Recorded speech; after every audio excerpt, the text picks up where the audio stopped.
Hey guys, so last week I did a review on my Yeswelder welding helmet, and I thought to give you guys a better perspective, I would take a look at my Andeli helmet and do kind of a comparison for you, because there's a couple of key differences between this helmet and the Yeswelder helmet that I think you really want to know about before you go out and buy your first welding helmet or a welding helmet. So let's just jump right in and we'll get to it.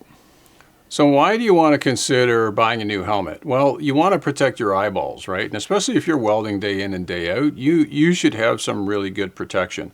So this is a true color welding helmet, and that means that it filters out a lot of the, probably like 90% of the bad blue rays and green and all that kind of stuff. And it gives you a real true color representation of what you're welding. Looks more pure white. And so at first glance, you know, the helmet, it looks good, but for me, it was the number of sensors that it had. So it has 2 sensors on the top and it has 4 sensors across the bottom here. And that's super important to be able to detect your arc so that the helmet automatically dims. And you know, then having the lights on the side here to illuminate what you're doing after you've finished your weld so you can see what you're doing it was just really intriguing to me. So if I hit this here, you can turn them the lights on and off. I can turn them on, hit the upper button, and you've got a remote control functionality here, which just makes it, you know, it makes your life a lot easier. So those couple of features right off of the bat, it looks good, it has the lighting, it has 6 sensors compared to 4 on the Yeswelder helmet and compared to 2 on my previous helmet. And so now I don't have to worry about getting arc flashed in the face. So then the next thing is when you take it out of it's got a bit of a weight to it. So I think my Yeswelder helmet weighs 1 pound 2 ounces. This is up around 2 pounds. I'll weigh it for you so you can see exactly what it is. But and the headrest on this thing, it's like super comfortable. I can put this thing on and just like so. And that's before I even tighten up the adjuster on the back. And then,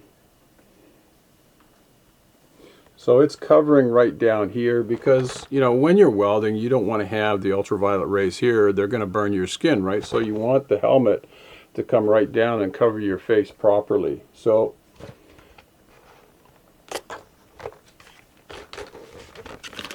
it's a good looking helmet. It has the technology built into it. It's got lots of adjustment here. If you have a big nose like I do, mine sticks out there, and you want to have the headrest move further back, you have that ability. And if I remember correctly, this helmet has a couple of quick release buttons here, if I can get at this other one. So you can fairly easily take this headrest adjustment off and put it on your head and play around with it should you need to do so, right? And then it's not that difficult to slide it back into place.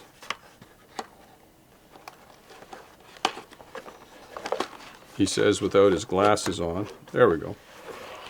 So you just put it in the slot, hold the button, and I keep them both on so it keeps the helmet the furthest away from my nose or face. There we go. You want to make sure you got them both exactly even, which I do, and then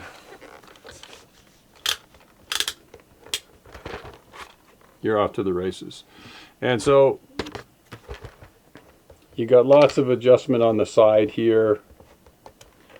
So you can have this thing as hard or as soft coming down. And then there's 3 or 4 other adjustment points.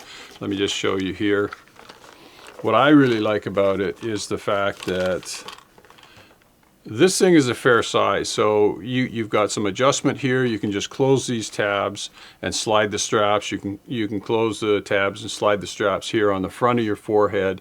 So again, the helmet just sits on your head before you even have to do any other adjustments. You got a nice grippy rubber adjuster here, and you've got 2 on the sides. So, you know, just from the outset, this is a really cool helmet. So now let's get the scale out and we'll put it on. We'll see how much it weighs. Okay, so we've got our scale has been zeroed here, and let's take our helmet. We'll drop it on.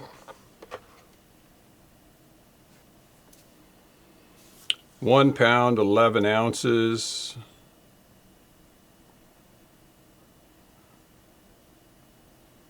So 8 ounces, half a pound. So that's yeah. So definitely, you know, heavier than the Yeswelder helmet, which is this guy right here. And if you pick the two of them up, you can definitely feel the difference, but there's a little bit more technology built into this helmet than this one. But again, it really just comes down to personal preference as to which one that you want to run with. So at least you have a sense of, if you're welding all day, you may not want the extra weight on your head.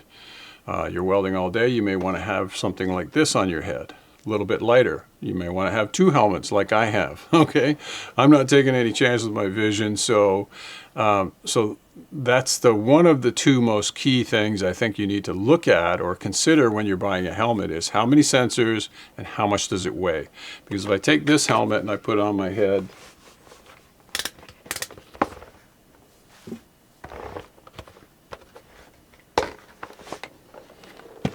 and then I switch over to the Andeli,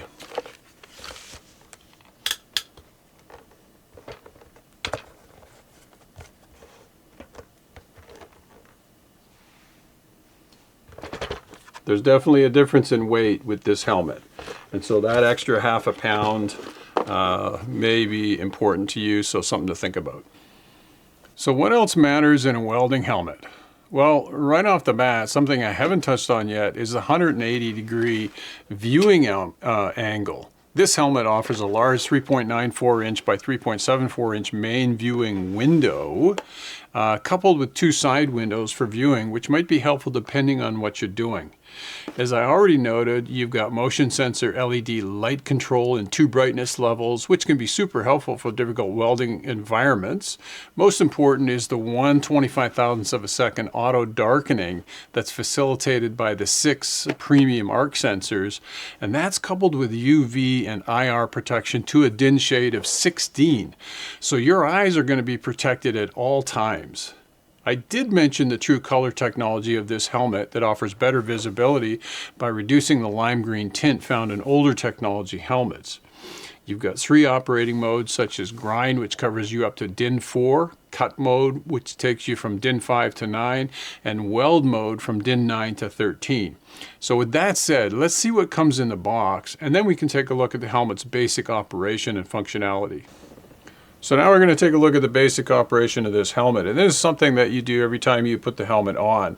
And that may be another thing. You may want to choose a helmet like the Yeswelder as opposed to this one. But I think it's good to check your dimming feature and to initialize your helmet before, every time you use it. Especially for a hobbyist like me, I'm not welding all the time. This thing's going to be stored most of the time. I take it out, power it on, check it, and make sure it works properly. So hit the test button here. And the helmet powers up and it goes to sensitivity 13, which is for TIG welding. That's where I leave it most of the time. Okay, so straightforward stuff. Now your controls to control the different modes, and if I use my little light here, hopefully you'll be able to see this. You have a grind, a cut, and a weld mode there. And so the way you cycle through those is on the side of the helmet here. There's some functionality. Let's see if you guys can see this properly. There we go.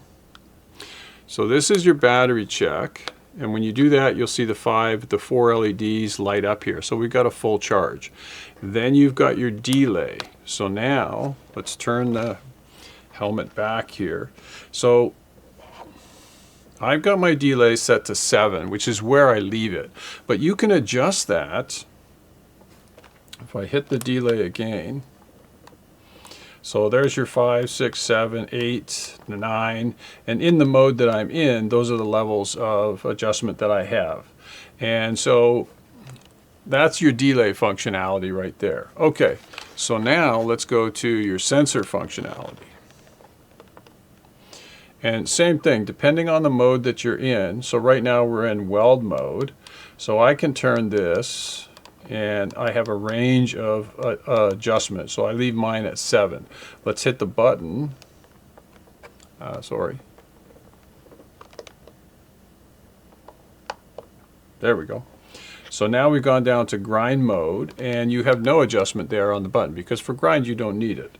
We'll hit the button again, and we're going to cut mode. And in cut mode, you've got 5 to 8 levels of sensitivity or delay adjustment. And then we'll hit the button again, and we'll go up into weld mode. And I'm already at level 9. I can go right from 13 to 9, and that's the mode that I typically work in.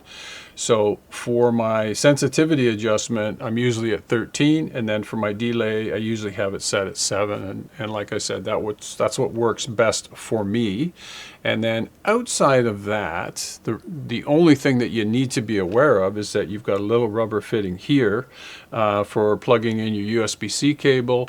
And then on this side of the helmet here, if you want to charge the batteries on this side, you've got another little grommet here for charging the LED lights or light pack over on this side of the helmet here. And that's really all there is to it. If you want to turn this off, you can just press and hold this down, and you'll see it cycle down in a second. And pretty straightforward stuff. Okay, fellow welders, so I want to make one clarification here about sensitivity and delay, just to make sure that, I stated, the correct definition. Sensitivity is how easy the helmet goes from off to darken, how, the shield, how easily it's going to darken, okay? And delay is how long it stays on after you stop welding, because the metal is going to glow a little bit, so you want to have a little bit of delay in there. And like I said, I have mine set to 7, and that seems to work out good. So my sensitivity is on 13, so I want this thing, the second that picks up that arc, to go dark, and then it's going to stay. The setting I'm using for the delay is going to be 7, so it's going to hang, the darkening is going to hang around for a couple of seconds after I stop actually welding. So then it becomes, there's not really anything else I can tell you about the helmet. It's, it's a decision that you have to make. So can I recommend this helmet to you? Absolutely. I mean, this is a terrific helmet, and the Yeswelder helmet that I have is a terrific helmet. So it really comes down to the features that you want for your particular situation, and I felt that there was merit in having the 2 helmets, not just this one. So I saw another helmet which is a pro version of this helmet, and it looks like it might have a little fan on the top of the helmet here, and that's something that I may take a look at in the future. I noticed that Yeswelder has a helmet that has a fan on it. And then, the next step up from there is to have respirators built into the helmet. But now you're getting into hundreds of dollars. You can pay up to $1,000 for a helmet like that. But if you're welding, 7 or 8 hours a day, 10 hours a day, day in and day out, it might be worthwhile taking a look at something like that. So thanks again for watching, guys. That's it for this one. I'm going to see you in the next one. Take care, and we'll see you soon.